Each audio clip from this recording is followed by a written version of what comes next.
Aquele peito de frango que vocês cozem religiosamente todos os dias pode estar a fazer quase nada pelo vosso açúcar. E o produto ao lado do qual passam no supermercado, porque parece uma coisa sem importância e custa meia dúzia de cêntimos, pode ser mais valioso para as vossas artérias do que a melhor posta de vaca do talho. Hoje vamos desmontar tudo isto. Que carnes realmente ajudam quando se tem diabetes? Quais prejudicam e por que é que aquilo que vocês sempre acharam ser a alimentação correta pode estar a funcionar só a metade? Mas o mais importante, vão receber um sistema claro e simples. Não uma lista de proibições, mas regras que fazem sentido. O que comprar, como preparar, com o que acompanhar. E vamos começar por uma pergunta que quase ninguém faz em voz alta.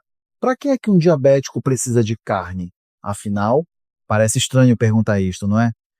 Toda a gente come carne, faz parte da alimentação normal. Mas se vivem com diabetes tipo 2, já vos deve ter passado pela cabeça pelo menos uma vez. E se for melhor sem carne? E se a carne é só mais uma sobrecarga para os rins, para os vasos, para o pâncreas? Há 3 semanas veio ter comigo a consulta o senhor Manuel, um senhor de 68 anos, de Coimbra, ex-professor, reformado há 4 anos. Chegou com as análises na mão, frustrado, açúcar a 180, 190, todos os dias. Os comprimidos já não faziam efeito como antes. E disse-me uma coisa que ouço muitas vezes: doutor, eu como bem. Deixei o pão, deixei as batatas, deixei os doces todos, como salada e frango cozido. Por que o açúcar não baixa? Quando lhe perguntei quanto frango comia, disse-me meio peito ao almoço e ao jantar. Sopa e pão torrado. Proteína suficiente, nem perto. Os músculos dele estavam a minguar semana após semana e quanto menos músculo tinha, menos sítio havia para o açúcar ir. O corpo dele era um fogão cada vez mais pequeno a tentar queimar a mesma quantidade de lenha. Mudamos a alimentação, não drasticamente, mas de forma pensada. Mais proteína distribuída ao longo do dia, miudezas 2 vezes por semana, peixe gordo 3 vezes. Em 6 semanas, o açúcar em jejum desceu para 125 e ele ligou-me quase a chorar. Doutor, a minha filha disse que já não me vê tão cansado. Consigo brincar com a neta sem ficar sem ar. Reparem bem nisto. A diabetes não é só uma doença de açúcar, é uma doença de família. Quando o senhor Manuel estava sempre cansado, exausto, era a filha que tinha de fazer as compras por ele, era a filha que se preocupava, era a neta que não podia brincar com o avô. E quando ele melhorou, toda a família respirou. Esta é a verdade que não aparece nas análises. Quando vocês cuidam da saúde, não estão só a cuidar de vocês. Estão a cuidar da paz da vossa família, da alegria dos vossos netos, do orgulho dos vossos filhos. Esta preocupação faz todo sentido, porque há conselhos contraditórios por todo lado. Uma fonte diz: comam mais proteína. Outra avisa que a proteína é perigosa para os rins. Outra ainda sugere passar para alimentação só de vegetais. E vocês ficam ali no supermercado, à frente do talho, sem saber o que pôr no carrinho. Vamos com calma. A carne é, antes de mais, proteína. E a proteína para uma pessoa com diabetes não é só um nutriente qualquer, é uma ferramenta. Aliás, uma ferramenta com várias funções. E a maior parte das pessoas nem pensa nisso. Primeira função, a mais óbvia. A proteína praticamente não mexe com açúcar no sangue. Quando comem um bocado de frango ou de peixe, o aparelho de medir a glicemia fica tranquilo. Ao contrário do pão, da batata ou do arroz, que fazem o açúcar disparar, a proteína vai devagar e por igual. Isto significa menos oscilações, menos trabalho para o pâncreas, menos necessidade de insulina, mas há uma segunda função, e essa é muito mais importante. Já falo dela daqui a um bocadinho. E é essa função que explica por que é que, Sem proteína suficiente, o controle da diabetes pode começar a fugir, mesmo que estejam a vigiar os hidratos de carbono como deve ser. E depois ainda uma terceira função, ligada aos vasos e ao coração.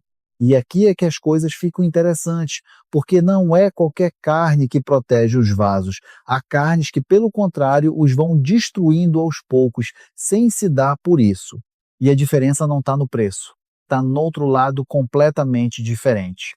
Mas vamos por parte. Primeiro, temos de perceber o que acontece ao vosso corpo depois dos 50.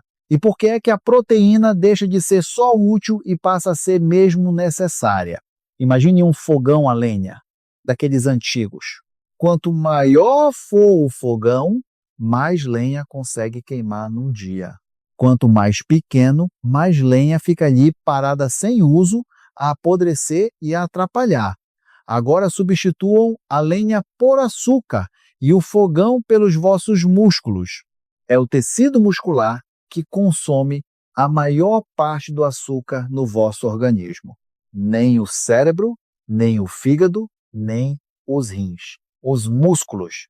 Quando come alguma coisa e o açúcar entra no sangue, são os músculos que levam a maior parte desse açúcar. Usam-no como combustível para um movimento, para manter o calor, para simplesmente existir. E aqui começa o problema, de que quase ninguém fala. Depois dos 50, o corpo começa a perder massa muscular.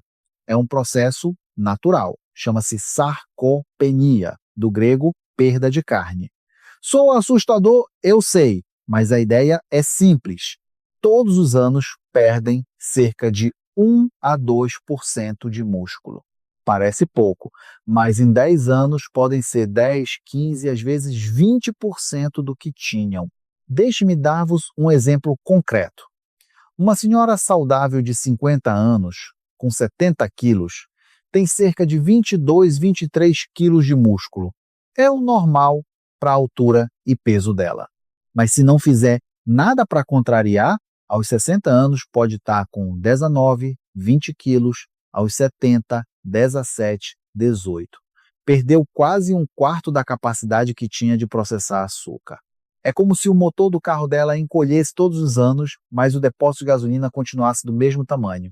E sabe o que é interessante? Isto não se vê ao espelho.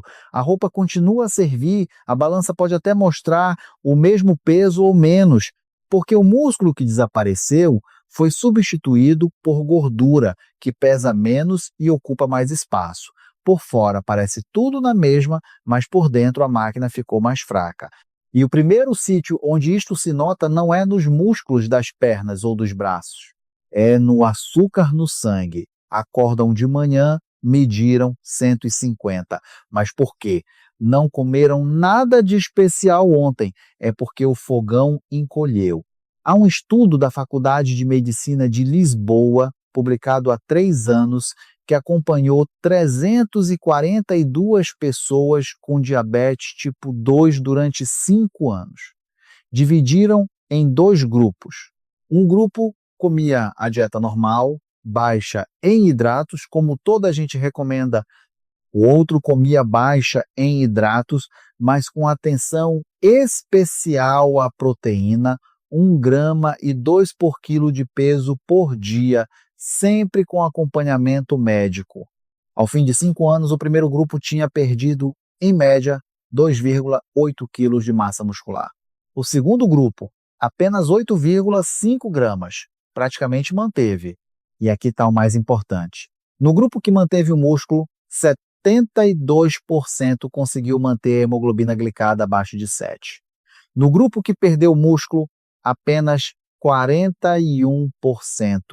A diferença não estava nos comprimidos, estava no tamanho do motor. Isto são dados de Portugal, de gente como vocês, não é teoria importada de outros países com outros hábitos. E o que é que isto significa para o açúcar? Pensem bem, o fogão está a ficar mais pequeno, mas a lenha, o açúcar da comida, continua a entrar na mesma quantidade ou até mais, porque com a idade mexemos-nos menos, mas comemos as porções de sempre. O açúcar não tem para onde ir. Fica no sangue, acumula-se e o pâncreas tem de trabalhar cada vez mais a bombear a insulina para tentar empurrar esse açúcar para dentro de músculos que já não têm o tamanho de antes. Quando o pâncreas se cansa, o açúcar sai fora de controle. Por isso é que duas pessoas com o mesmo diagnóstico podem ter valores completamente diferentes. Uma com boa massa muscular, ativa, a mexer-se, consegue manter o açúcar dentro de valores razoáveis. Outra com a mesma dieta, os mesmos comprimidos, mas que perdeu músculo e leva uma vida mais parada, não consegue ter números aceitáveis no aparelho. A diferença não está nos medicamentos, está no tamanho do fogão. E é aqui que voltamos à carne. Para os músculos se manterem e até recuperarem um bocadinho, no melhor dos casos, o corpo precisa de material de construção. Esse material é a proteína. Os aminoácidos, que são os tijolos da proteína, é com isso que o corpo vai remendando e sustentando o tecido muscular. Nas recomendações modernas para pessoas com diabetes tipo 2, fala-se muitas vezes de 1 a 1,5 gramas de proteína por quilo de peso por dia, mas a quantidade certa depende do estado dos rins, da idade, de outras doenças que possam existir. Por isso, a quantidade exata é melhor discutir com um médico. Isto é bastante mais do que a maior parte das pessoas está habituada a comer. Vamos traduzir para números que façam sentido. Se pegarmos numa pessoa de 75 quilos como exemplo, segundo estas indicações orientativas, ela precisaria de algures entre 75 a 100 gramas de proteína pura por dia. Mas isto é só uma referência, não uma prescrição. O vosso número pode ser diferente. Não é de carne, atenção, é de proteína. Em 100 gramas de peito de frango, há cerca de 25 gramas de proteína. Ou seja, um peito de frango cobre mais ou menos 1/3 da necessidade do dia. O resto tem de vir de outras fontes. E aqui é que é fundamental perceber bem uma coisa. De onde é que vem esse resto? Porque 100 gramas de frango cozido e 100 gramas de fiambre são duas coisas completamente diferentes quando se trata do vosso açúcar e dos vossos vasos, apesar de ambos se venderem no talho e ambos se chamarem carne. Que fontes de proteína é que realmente trabalham a vosso favor e quais trabalham contra? É disso que vamos falar agora, com detalhe. E começamos pela opção mais acessível e segura, que podem comer todos os dias: frango e peru. Parece óbvio, não parece? Toda a gente sabe que é carne magra, cozem um peito de frango e pronto, está feito. Mas aqui está o problema. A maior parte das pessoas com diabetes come aves, mas aproveita muito menos do que podia. E não é culpa do frango. São 3 erros que transformam um produto útil num produto quase inútil e às vezes até prejudicial. Erro número 1, a pele. A pele do frango é gordura concentrada. E não é a gordura de que o vosso corpo precisa. É gordura saturada, aquela que aumenta a inflamação nos vasos e agrava a resistência à insulina. Parece um pormenor sem importância, não é? É só pele. Mas reparem nisto. 100 gramas de peito de frango sem pele tem cerca de 2 gramas de gordura. Com pele, já vai para 8, 10, 4 a 5 vezes mais.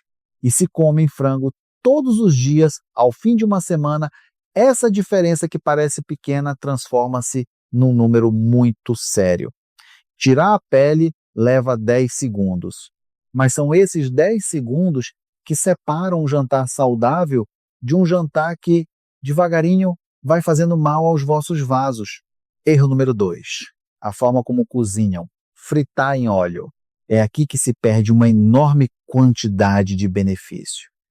Quando põem um filete de frango numa frigideira com óleo vegetal, estão a juntar a uma carne magra uma dose de gordura de que ela não precisa mesmo nada.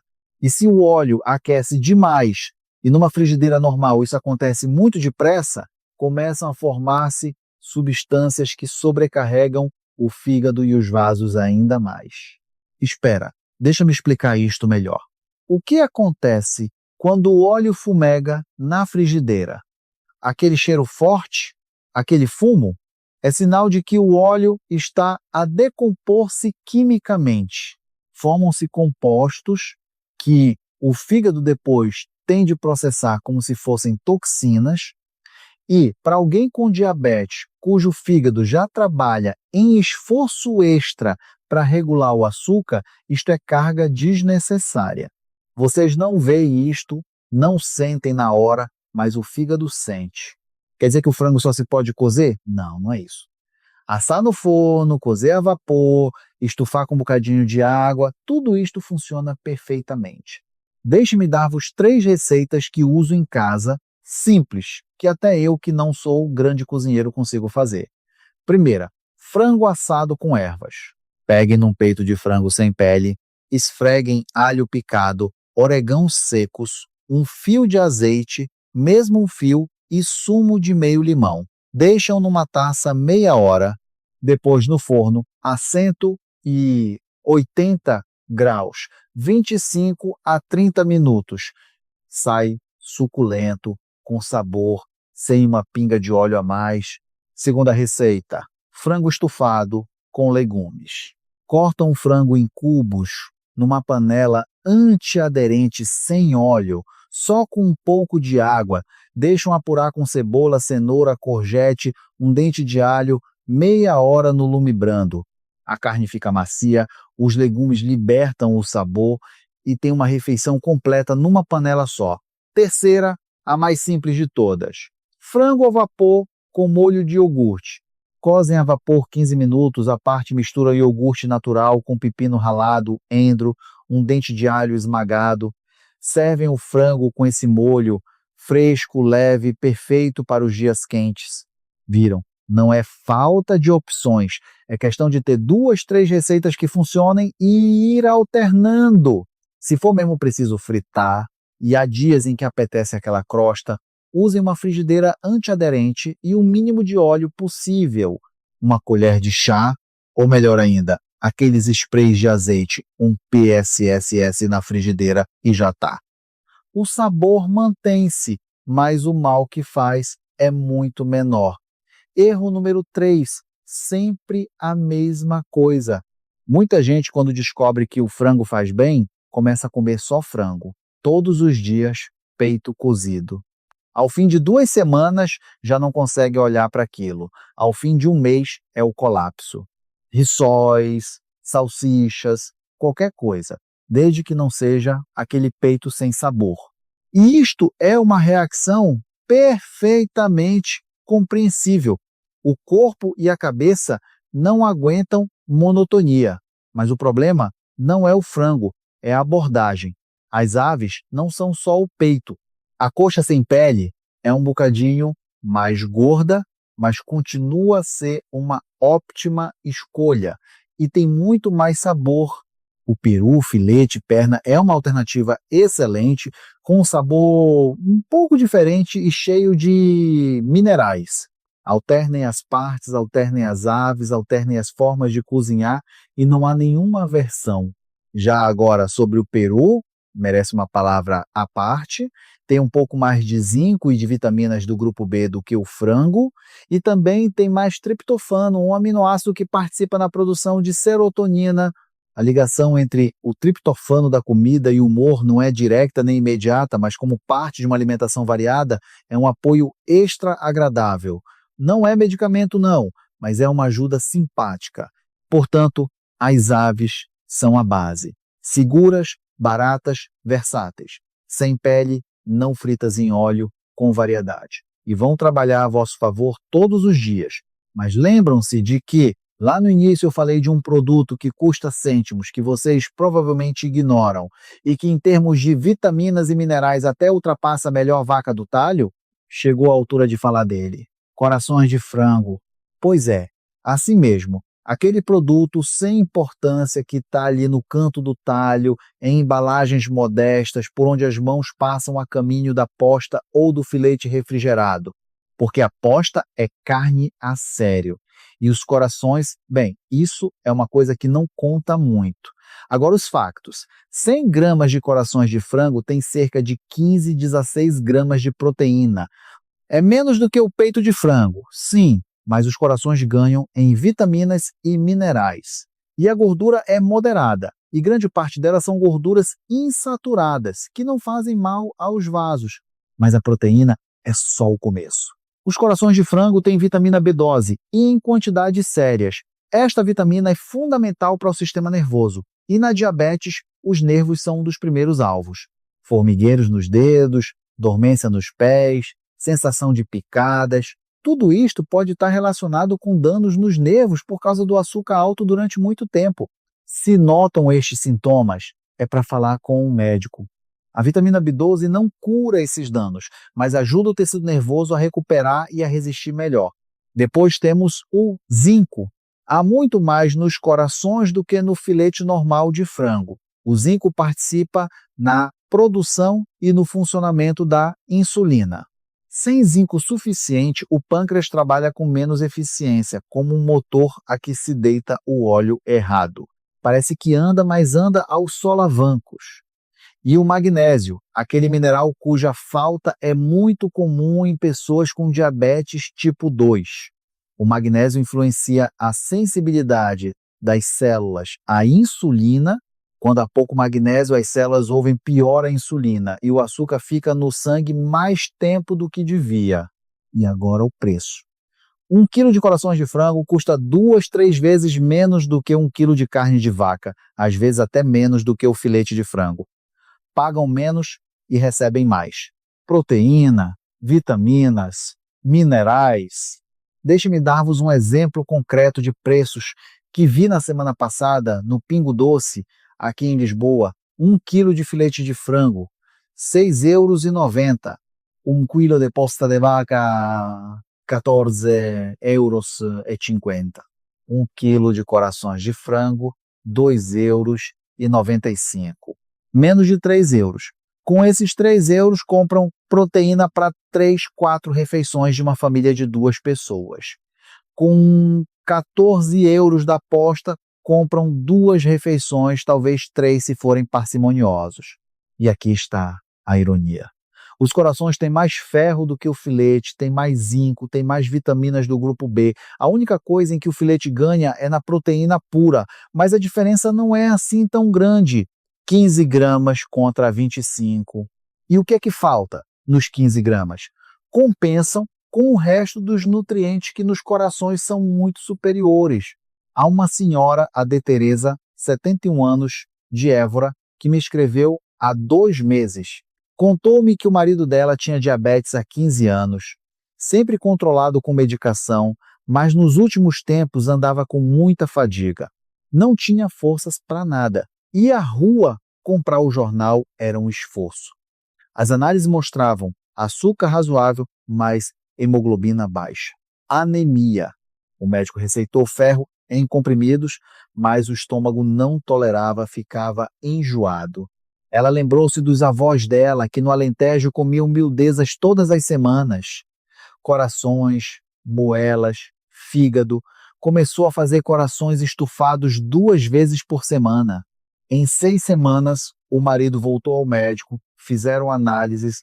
A hemoglobina tinha subido de 10,2 para 12,8 dentro do normal. E ele disse à mulher: pela primeira vez em meses, sinto-me outra vez como uma pessoa normal. Não é milagre, é nutrição bem feita. Como é que se preparam? Mais simples impossível.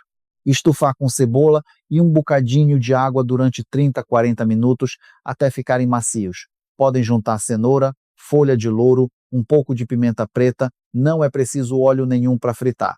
Fica macio, aromático, satisfaz e combina perfeitamente com legumes ou até com uma porção de trigo sarraceno. Vou dar-vos a receita exata que a de Teresa usa porque ela mandou-me e autorizou-me a partilhar. 500 gramas de corações de frango bem lavados, uma cebola grande cortada em meias luas, 2 dentes de alho esmagados, uma cenoura às rodelas, 200 mililitros de água, uma folha de louro, sal, pimenta preta, uma pitada de colorau. Põe tudo numa panela, levam ao lume e quando ferver, baixam o lume e deixam estufar 40 minutos. Mexem de vez em quando. No fim, se quiserem um molho mais grosso, tiram a tampa e deixam apurar mais 5 minutos. Pronto. Servem com couve salteada ou com feijão verde. Uma refeição que custa menos de 4 euros para 2 pessoas e que, em termos nutricionais, vale ouro, mas os corações não são a única miudeza que merece a vossa atenção. O fígado de frango. Aqui é preciso ter cuidado, porque o fígado ele é muito rico em vitamina A e em grandes quantidades o excesso pode fazer mal. Mas 2 porções por semana é um apoio poderoso. O fígado tem ferro na forma que o organismo absorve melhor para quem se queixa de cansaço constante e fraqueza. E na diabetes isto é história frequente. O fígado pode ser uma ajuda real. As moelas de frango, outra miudeza subestimada. São mais duras, levam mais tempo a cozinhar, mas em termos de proteína e minerais, comparam-se perfeitamente aos corações. Muita gente que experimenta estufadas com legumes fica surpreendida. Sabe bem, enche. E não há nenhuma sensação de estar a comer uma coisa de segunda categoria.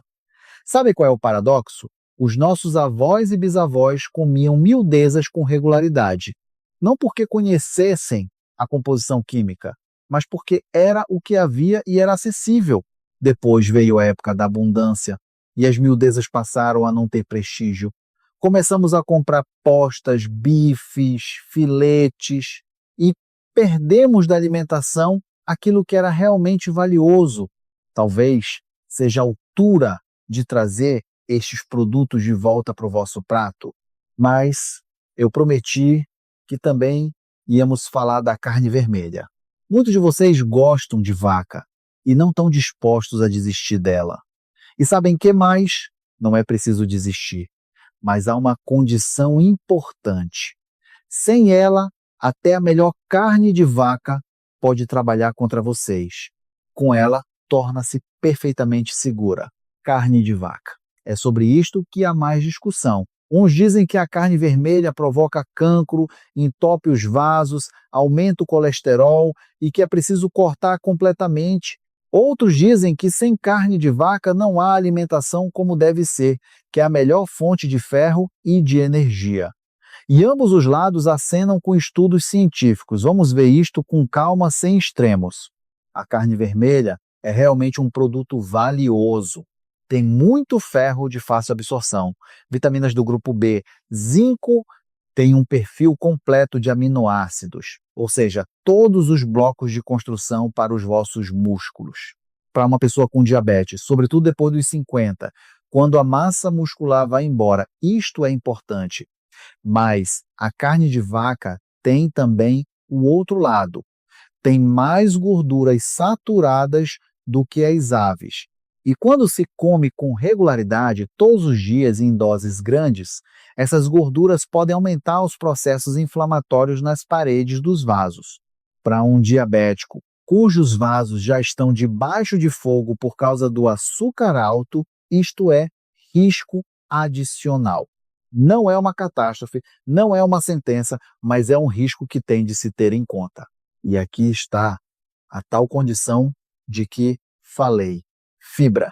Quando come um bocado de carne de vaca junto com uma boa quantidade de legumes ricos em fibra, acontece uma coisa muito interessante. A fibra consegue ligar-se à parte da gordura no intestino e atrasar a absorção, atrasa a digestão, equilibra a carga no organismo e, o que é especialmente importante para os nossos vasos, ajuda a baixar a reação inflamatória que a carne vermelha provoca. Por outras palavras, carne de vaca sem legumes é uma sobrecarga. Carne de vaca com os legumes certos é uma refeição completa e segura. Mas que legumes é que realmente funcionam? Porque uma rodela de pepino e 2 anéis de tomate ao lado de um bife não é disto que estamos a falar. Isso é decoração no prato, não é proteção para os vossos vasos. Os verdadeiros antídotos são legumes com muita fibra. Em primeiro lugar, todas as couves. Brócolos, couve-flor, couve branca, couve de Bruxelas. A couve é campeã na fibra. Além disso, quase não mexe com açúcar e tem substâncias que por si só têm ação anti-inflamatória. Feijão verde, outro aliado poderoso. Combina fibra com proteína vegetal, o que reforça o perfil proteico geral da vossa refeição. Courgette, berinjela, pimento, tudo isto também funciona, embora de forma mais suave do que a couve. Já batata e cenoura cozida, não. Elas próprias fazem o açúcar subir bastante e não serve de contrapeso à gordura da carne vermelha.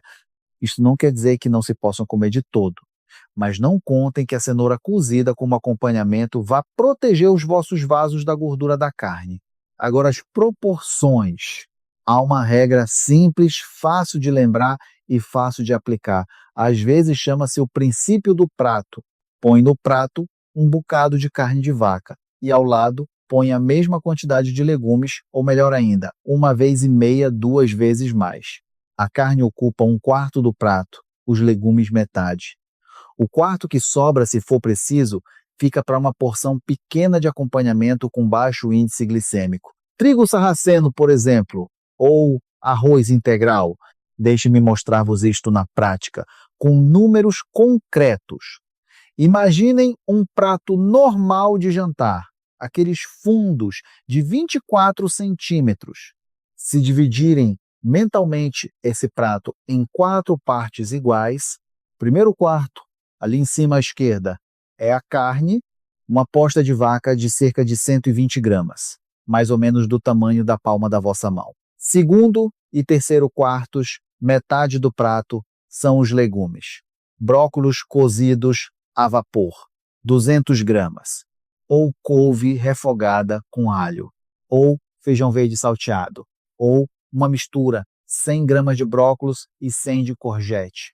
O quarto que sobra, ali embaixo à direita, pode ser trigo sarraceno, 3 colheres de sopa, ou pode ficar vazio se não tiverem muita fome. Quando começarem a montar o prato assim, torna-se automático. O olho habitua-se. Olham para o prato e logo veem se está equilibrado ou não. Se a carne ocupa metade do prato e os legumes são só uma decoração no canto, sabem que está errado e corrigem. Há um estudo muito interessante do Hospital de São João, no Porto, publicado há 2 anos. Chamava-se Impacto da Composição do Prato no Controlo Glicêmico em Diabéticos Tipo 2. Acompanharam 206 pessoas durante 1 ano. Metade comia como sempre comia.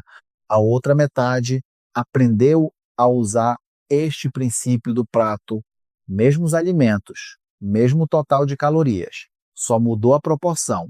Ao fim de 1 ano, o grupo do prato equilibrado tinha uma hemoglobina glicada média de 6,8. O grupo que comia a maneira antiga, 7,4. Diferença de 0,6 pontos. Parece pouco? Essa diferença traduz-se em risco de complicações reduzido em cerca de 20%, só por reorganizar o prato. Sem dietas malucas, sem comprimidos extra, sem suplementos caros, só a comida no sítio certo do prato. E mais uma coisa, reparem que não estou a dizer tirem a carne de vaca do prato, estou a dizer coloquem-na no sítio certo. Há uma enorme diferença entre demonizar um alimento e usar ló com inteligência. A carne de vaca tem ferro, que o corpo absorve 4 vezes melhor do que o ferro dos vegetais. Tem vitamina B12, que não existe em plantas. Tem creatina, que ajuda os músculos a manter a força. É um alimento valioso. O problema nunca foi a carne. O problema é a carne sozinha, sem equilíbrio, sem os companheiros certos. Quando se habituarem a este princípio, torna-se automático. Simplesmente não põe carne no prato sem pôr ao lado uma montanha de couve ou de feijão verde. Não é dieta, não é restrição. É uma nova maneira de montar o prato. E mais uma coisa que é importante, a frequência. A carne vermelha na diabetes não é a base da alimentação. É um complemento. 2 vezes por semana, no máximo 3. E sempre com os legumes. Nos outros dias, aves, miudezas, peixe, assim tiram da carne de vaca o melhor, o ferro, as vitaminas, o sabor, e não sobrecarregam os vasos desnecessariamente. Já agora, sobre a forma de preparar. Tudo o que dissemos sobre o frango aplica-se à carne de vaca. Estufar, assar, cozer, ótimo. Fritar em muito óleo, não. Se gosta de carne com crosta, assem no forno, a crosta forma-se, o sabor fica intenso e a gordura a mais é muito menos do que na frigideira. Muito bem, já falamos de aves, de miudezas, de carne vermelha, mas há ainda uma fonte de proteína que na diabetes merece atenção especial. É tão acessível que a encontra em qualquer supermercado, tão barata que muitas vezes custa menos do que o frango. E contém uma substância pela qual as pessoas pagam cápsulas caras na farmácia. Estamos a falar de peixe, mas não de qualquer peixe. Quando se fala de peixe na diabetes, as pessoas costumam pensar em salmão ou em truta. Peixe vermelho é o mais saudável, não é verdade? É saudável sim, mas vamos ser honestos. Comprar salmão 3 vezes por semana não está ao alcance de toda a gente. E nós precisamos de um produto que funcione no dia a dia, não de uma iguaria para os dias de festa. E esse produto existe. É a sardinha normal. A sardinha é uma das fontes mais ricas de ácidos gordos ômega 3, aqueles mesmos pelos quais as pessoas compram cápsulas de óleo de peixe nas farmácias. Aliás, o teor de ômega 3 na sardinha é comparável ao do salmão, às vezes até superior, depende da época da pesca e do sítio onde o peixe vive. Vou dar-vos números concretos para perceberem a diferença. 100 gramas de salmão fresco tem cerca de 2,2 gramas de ômega 3. 100 gramas de sardinha fresca, 2,4 a 2,7, depende se foi pescada no verão ou no inverno. No verão, quando a sardinha está mais gorda porque se alimentou bem, o teor pode chegar a 3 gramas, mais do que o salmão. E quanto é que isto custa? Salmão fresco, 15 a 20 euros o quilo. Sardinha fresca na época, 4 a 6 euros. 1/3 do preço, mesmos benefícios, ou até melhores. E atenção, estou a falar de sardinha fresca ou de sardinha congelada natural, não de conservas em óleo. Há uma enorme diferença. A sardinha em conserva ao natural, em água ou no seu próprio sumo, mantém os ômega 3 praticamente intactos. A sardinha em óleo vegetal, ela perde parte deles porque os ômega 3 migram para o óleo e se escorrem o óleo, o que toda a gente faz, escorrem também os nutrientes. Por que que o ômega 3 é tão importante na diabetes? Porque a diabetes não é só uma questão de açúcar, também é uma questão de vasos. O açúcar alto, dia após dia, vai danificando as paredes das artérias. Ficam rígidas, perdem elasticidade, acumulam-se placas de colesterol com mais facilidade. É por isso que a principal complicação da diabetes é cardiovascular. Infarte, AVC, problemas de circulação nas pernas, e não é conversa, são números. Segundo dados da Direção-Geral da Saúde, publicados em 2023, 73% das pessoas com diabetes tipo 2 em Portugal vão desenvolver alguma forma de doença cardiovascular ao longo da vida. 7 em cada 10. E o mais triste é que grande parte disto é evitável. Não completamente, é verdade. Há sempre uma componente genética, mas evitável em grande medida com alimentação correta, movimento regular e proteção dos vasos. Os ácidos gordos ômega 3 ajudam a baixar a inflamação nas paredes dos vasos. Há dados que mostram que podem influenciar a coagulação do sangue e a fluidez, mas isto é uma simplificação grande e o mecanismo é mais complexo. O que sabemos com certeza é que eles ajudam a manter a elasticidade das artérias. Um vaso elástico é um vaso saudável. Curva-se, adapta-se à pressão do sangue, não racha. Um vaso rígido é como um cano de plástico velho. Qualquer pancada mais forte e parte. Não é uma pílula mágica, nem um resultado instantâneo. Mas com a entrada regular de ômega 3 através da alimentação e através da alimentação que se absorve melhor, os vasos recebem um apoio real. Agora, o pormenor mais importante. Sardinha não é igual a sardinha. A sardinha em óleo, aquela que se vende em latas de plástico, generosamente afogada em óleo de girassol, não é o produto de que precisam. O óleo acrescenta uma quantidade enorme de calorias e de gorduras desnecessárias que anulam grande parte do benefício. Mas, na marinada, muitas vezes há açúcar. Sim, açúcar. Leiam a composição na embalagem e muito provavelmente vão surpreender-se. O que é preciso procurar?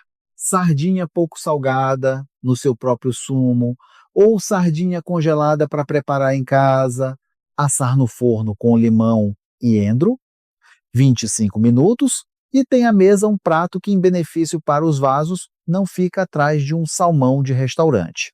E agora vou contar-vos de um jantar. É tão simples que com certeza já conhecem.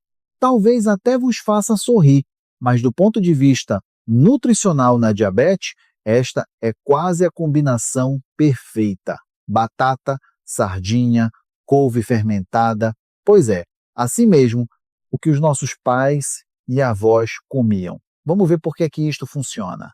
Sardinha, proteína mais ômega 3, isto já vimos.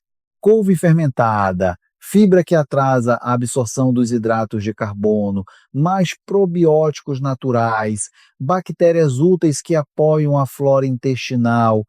E o estado da flora, como mostram as investigações dos últimos anos, está diretamente ligado à sensibilidade à insulina. Intestino saudável, melhor resposta à insulina. É mais uma linha de defesa em que quase ninguém pensa. Deixe-me explicar isto melhor, porque é fascinante e ao mesmo tempo muito simples. O vosso intestino tem cerca de 1,5 kg a 2 kg de bactérias. Não é um erro, é mesmo isto. 2 kg de micróbios vivos que fazem parte de vocês. Há mais células bacterianas no vosso intestino do que células humanas no corpo todo. E essas bactérias não estão ali só a passear. Produzem substâncias, comunicam com as células do intestino, influenciam a absorção de nutrientes, regulam a inflamação. Há um tipo de bactérias, chamemos-lhes as bactérias boas, que produzem ácidos gordos de cadeia curta.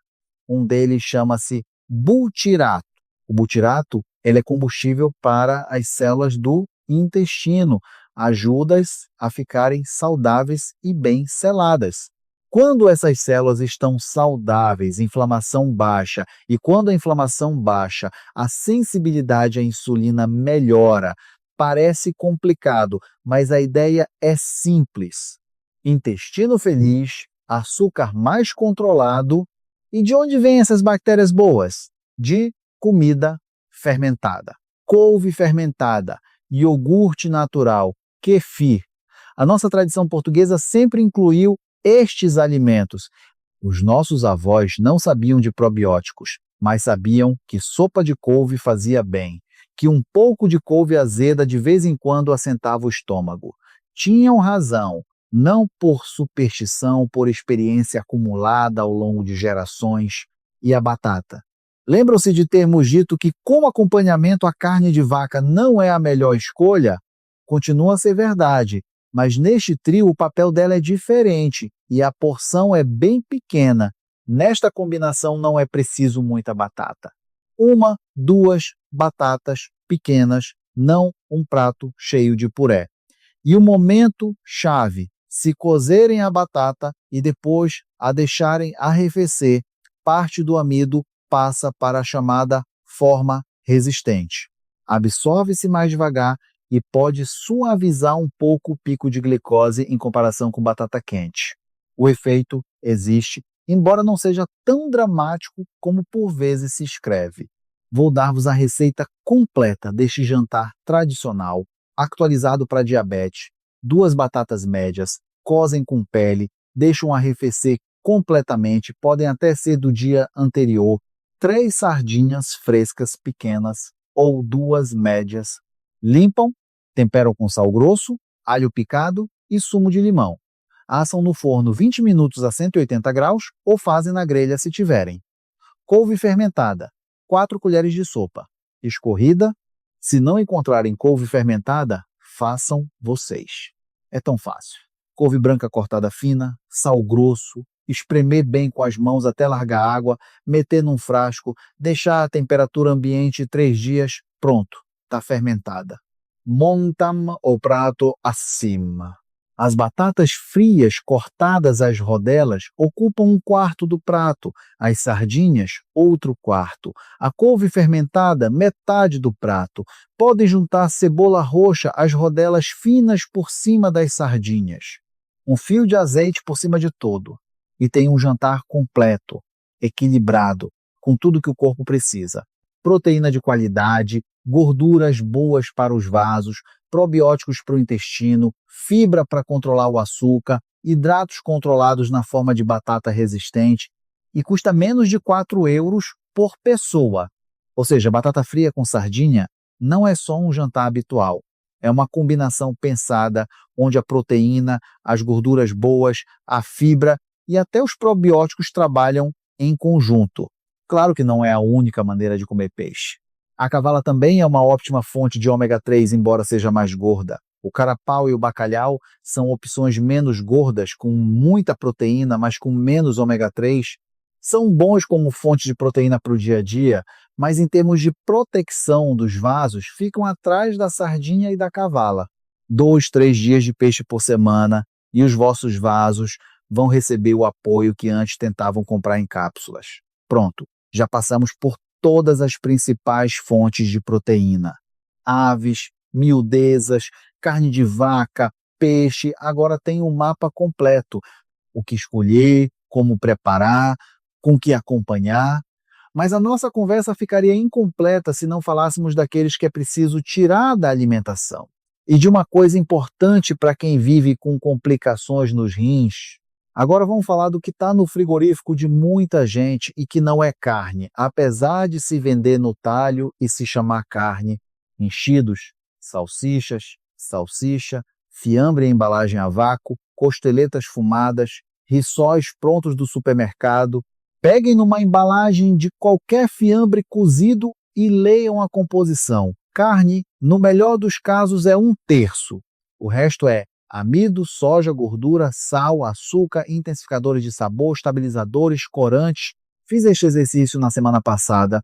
Entrei num supermercado aqui em Lisboa e li as etiquetas de 10 produtos diferentes de charcutaria: fiambre de aves, fiambre de porco, mortadela, salsicha Frankfurt, chouriço embalado. Em média, o teor de carne declarado era de 32%, 1/3. Os outros 2/3 eram água, amidos, proteína de soja, gordura adicionada e uma lista de aditivos com nomes que ninguém consegue pronunciar. E140, E250, E621 são códigos, mas por trás deles há substâncias que o vosso corpo tem de processar. Pensam que estão a comer proteína, mas na verdade estão a comer uma mistura em que quase não há proteína. Em compensação, há tudo aquilo que na diabetes faz o máximo de mal. O sal retém água e aumenta a tensão. Para um diabético com vasos desgastados, isto é, caminho direto para uma crise hipertensiva. Quanto sal? Numa fatia de fiambre de 50 gramas, há cerca de 500 a 600 miligramas de sal. A recomendação diária da Organização Mundial de Saúde é menos de 2.000 miligramas. Com 3 fatias de fiambre, já estão em metade ou mais do limite do dia inteiro. E isto sem contar o sal do pão, do queijo, da sopa, açúcar escondido. Sim, nos enchidos há açúcar. Leiam a etiqueta. Mete açúcar no sangue de surpresa. Quando não estão à espera, numa salsicha de 70 gramas, pode haver 1 a 2 gramas de açúcar adicionado. Parece pouco? Se comerem 3 salsichas, são 6 gramas. Quase 2 colheres de chá de açúcar que não esperavam. Gorduras saturadas e gorduras trans. Aquelas mesmas que tornam as paredes dos vasos rígidas e quebradiças. Mais a mais. E isto é sério. E agora vou dizer-vos uma coisa que pode não ser agradável de ouvir, mas é importante. A carne processada, que é como se deve chamar aos enchidos e às salsichas, está classificada pela Agência Internacional de Investigação sobre o Cancro, que faz parte da Organização Mundial de Saúde, como carcinogênico do grupo 1. O que isto significa? Significa que há evidência suficiente de que o consumo regular de carne processada aumenta o risco de cancro do cólon. Grupo 1 não quer dizer que é tão perigoso como o tabaco. Quer dizer que a evidência de que causa cancro é igualmente forte. A dose é que é diferente. Mas o consumo regular, e regular aqui significa todos os dias, de 50 gramas de carne processada, aumenta o risco de cancro do cólon em cerca de 18%, segundo um estudo da Sociedade Portuguesa de Gastroenterologia, publicado em 2022, o consumo médio de carne processada em Portugal é de 62 gramas por dia, acima do limite considerado de risco. Isto não significa que uma salsicha vos vai fazer adoecer. Significa que comer salsichas, fiambre, enchidos todos os dias, ao longo de anos, é um fator de risco prevenível. Eu percebo que desistir dos enchidos não é fácil. Sabe bem, é prático, é hábito. Uma sandes com fiambre é o pequeno almoço a que vocês talvez se habituaram ao longo de décadas. E eu não estou a dizer deitem tudo fora amanhã. Estou a dizer comecem a substituir aos poucos, sem violência. A sandes de manhã com fiambre pode tornar-se uma sandes com peito de frango assado ou com uma fatia de sardinha pouco salgada. É igualmente simples de preparar, mas a diferença para o vosso açúcar e para os vossos vasos é enorme. Vou dar-vos 3 alternativas práticas que funcionam mesmo. Primeira alternativa, frango assado de domingo para a semana toda. No domingo à tarde, assam 2 peitos de frango no forno com ervas. Deixam arrefecer, cortam as fatias finas, guardam no frigorífico em caixa fechada, dura 5 dias. Todas as manhãs, 2 fatias no pão. 0 trabalho de manhã, tudo preparado. Segunda alternativa, ovos cozidos. Cozem 6 ovos no domingo, guardam no frigorífico com casca. Todas as manhãs, um ovo descascado, cortado às rodelas, no pão com um pouco de sal e orégãos. Proteína pura, 0 processamento, 0 aditivos. Terceira alternativa, atum ao natural. Não em óleo, ao natural. Abre uma lata pequena, escorrem bem, mistura com um pouco de iogurte natural e cebolinho picado, já tem pasta para barrar no pão. 3 dias dura no frigorífico. Cozam à noite alguns corações de frango. Cortem-nos. Já tem recheio para sandes de amanhã. Não é mais complicado do que abrir um pacote de fiambre, mas é infinitamente mais saudável. O segredo não é força de vontade, é organização. Se tiverem a alternativa pronta no frigorífico, não vão buscar o fiambre. Se não tiverem nada preparado, claro que vão buscar o mais rápido. Agora, um tema importante que não posso deixar de lado: os rins. Tudo o que falamos hoje, aumentar a proteína na alimentação, mais carne, peixe, miudezas, tudo isto funciona para a maioria das pessoas com diabetes tipo 2.